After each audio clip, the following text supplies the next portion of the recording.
এখন থেকে আপনার প্রিয় সিরিয়ালগুলো ফ্রিতে দেখুন এক্সক্লুসিভলি শুধুমাত্র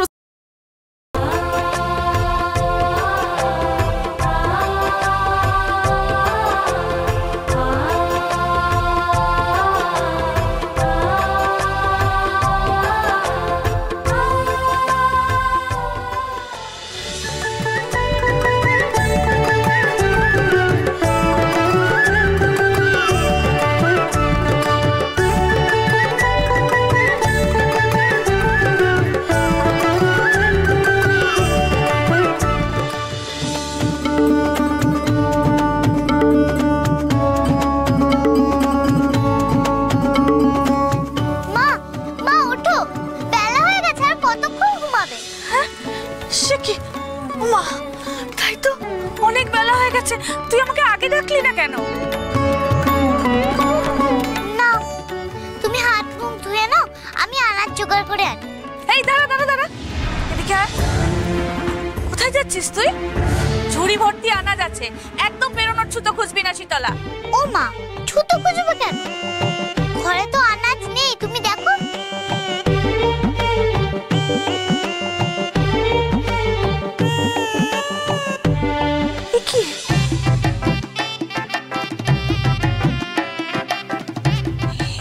কি করে হলো? আমি তো কালকেই সবজি সব গুছিয়ে রেখেছিলাম, গেল কোথায় সব? কোথায় গেল ভেবে কি হবে মা? বন জঙ্গলের মধ্যে থাকি, হয়তো কোনো পশু পাখি ঢুকে খেয়ে গেছে। তুমি এত ভাবছো কেন? জঙ্গলে তো আনাজের অভাব নেই, আমি ছুটতে গিয়ে নিয়ে আসি। শীতলা দাঁড়া, যাস না শীতলা।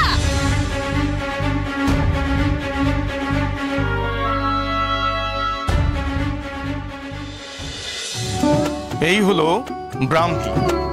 আচ্ছা, এই ব্রাহ্মী কি উপকার করে বলো তো? স্মৃতি বাড়ায় গুরুদেব।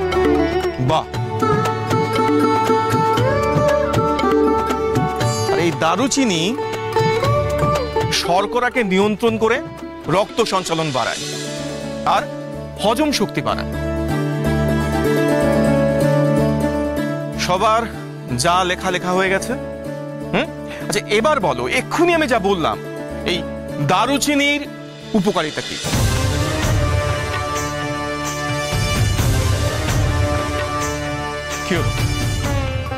আমি তো এক্ষুনি তোমাদের বললাম দারুচিনির কি উপকারিতা। দারুচিনি শর্করা নিয়ন্ত্রণ করে, রক্ত সঞ্চালন বাড়ায় আর হজম শক্তি বাড়ায়। কে তুমি বালিকা? বাবা, ও শীতলা। কালকে জঙ্গলে জড়িবুটি সংগ্রহ করার সময় ওর সাথে পরিচয় হয়েছিল।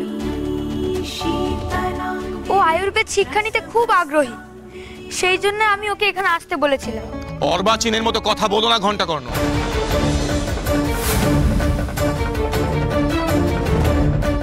যাকে যা খুশি বলে দিলেই হলো? এক নারী নেবে আয়ুর্বেদ চিকিৎসা আর আমি তাকে শেখাবো, এই কথা তুমি মনে আনলে কি করে? না মানে আমি। ক্ষমা করবেন গুরুদেব, ঘন্টা কর্ণের কোনো দোষ নেই। আমি তো ওকে জোর করেছিলাম। কিন্তু গুরুদেব, দয়া করে আমাকে বুঝিয়ে দিন, নারী হয়ে জন্মেছি বলে কেন আমি আয়ুর্বেদ শিক্ষা নিতে পারবো না? কারণ এর আগে কোনো নারী কোনোদিন এই শিক্ষা লাভ করেনি, তাই।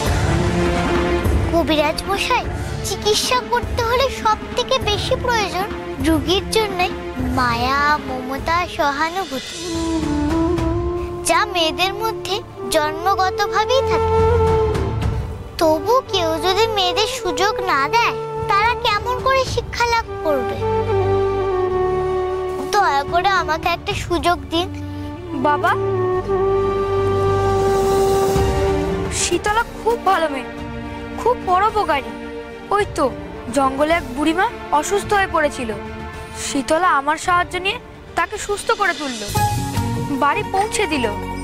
একজন অচেনা অজানা মানুষকে এভাবে সেবা করলো, সাহায্য করলো, ওর তো একটা সুযোগ পাওয়া দরকার। তাই আমি বড় মুখ করে ওকে আসতে বলেছিলাম।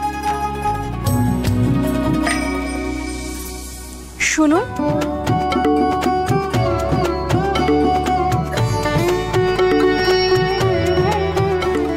এটা তো অন্যায় কিছু বলেনি। এই যে আমি আপনার ঔষধ তৈরিতে সব রকম সাহায্য করি, সেটা কি যোগ্যতা নয়? ওকে একবার সুযোগ দিয়েই দেখুন না। মেয়েটির স্বভাব ভারী মিষ্টি, সেবার কাজে ও উপযুক্ত হবে বলেই আমার বিশ্বাস। বেশ, তোমরা সবাই যখন বলছো তখন শীতলাকে আমি আমার গুরুকুলে নেব, তবে তখনই নেব যদিও পরীক্ষায় উত্তীর্ণ হয়। ওকেও প্রমাণ করতে হবে যে ও চিকিৎসক হবার যোগ্য। শোনো শীতলা, এই কবিরাজি ঔষধি তৈরি করতে সব থেকে বেশি যে 3টে ভেষজের প্রয়োজন তা হচ্ছে অশ্বগন্ধা, গিলয় আর শতাব্দী। তোমাকে সবার আগে এই 3টি ভেষজ ওই জঙ্গল থেকে সংগ্রহ করে আনতে হবে। কি কি ভেষজের নাম বললাম বলো তো? অশ্বগন্ধা, গিলয় আর শতাবলী। বাহ, তোমাকে আমি 1 প্রহর সময় দিলাম, যাও খুঁজে নিয়ে সেই ভেষজ। আর তোমরা এই ভেষজের নাম আর উপকারিতা স্মৃতিস্থ করো। আমি আমার সকালে রান্নিক সেরে এসে তোমাদের মুখস্থ হয়েছে কিনা যাচাই করে দেখব।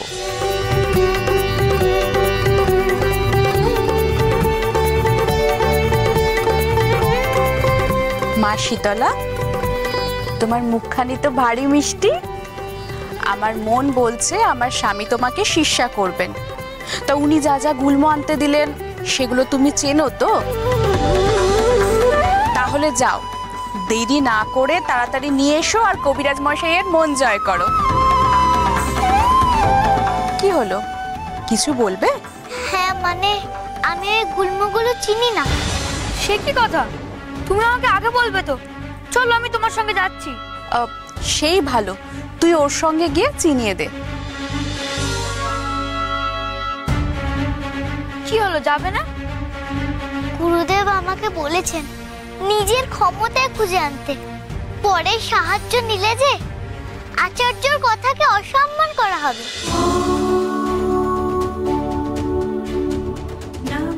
না না, এ আমি পারবো না।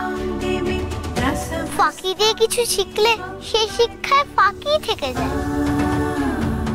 বাবা বলতো এই মেয়েটি সত্যি আর 5 জনের চেয়ে আলাদা। ও অনায়াসে ঘন্টার সাহায্য নিতে পারত, কিন্তু গুরুকে অসম্মান করতে চাইল না। এমন সততা সত্যিই বিরল। কিন্তু তোমাকে যে গুলমলতা আনতে বলা হয়েছে সেগুলো তো তুমি চেনো না আর দেখোনি। আর তুমি দেখতে পেলেও তো চিনতে পারবে না কোনটা অশ্বগন্ধা, কোনটা গিলয়, কোনটা শতাবরী। তুমি চিনে আনবে কি করে?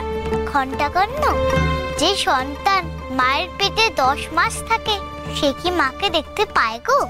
কিন্তু জন্মে চোখ মেলে সে ঠিক চিনে নেয় তার মাকে।